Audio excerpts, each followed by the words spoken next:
nikada, vrevaju se strašno podlegla. Cruella de Vil, Cruella de... Roger, pa to je tvoj prvi veliki hit. Zaradio si više na što smo sanjali. Ma znam. Ali još uvijek ne mogu vjerovati da su Pongo i Perdita pobjegli. Evo malo slatih kolačića za vas. Kada mi je život tako gorak. O, jadni mali siročići. Ponekad ih noću čujem kako laju. A onda shvatim da sam samo sanjala.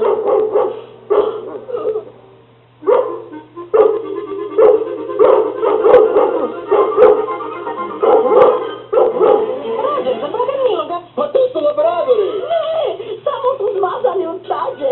Gle, ovo je sreća. O, Pongo moj, si to ti? Pongo! O, pa to je Pongo! I Perdi, draga moja.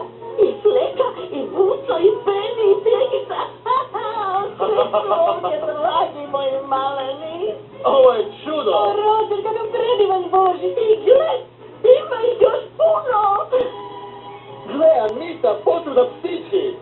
Pa mora da ih je 100. 1, 2, 3, 4 su 7, 8, 9 i 10. 9 plus 2 je 11.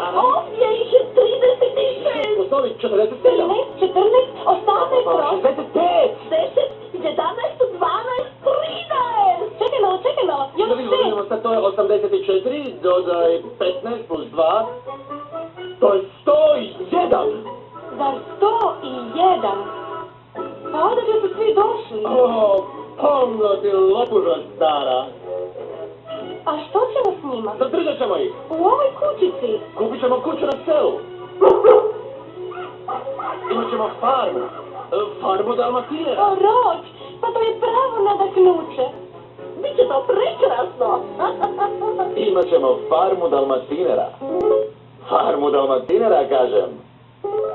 Mi živjeti ćemo na farmi i tamo sagaditi dom.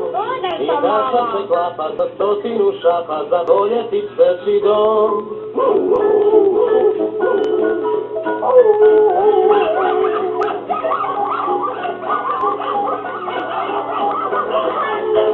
Naš Fredi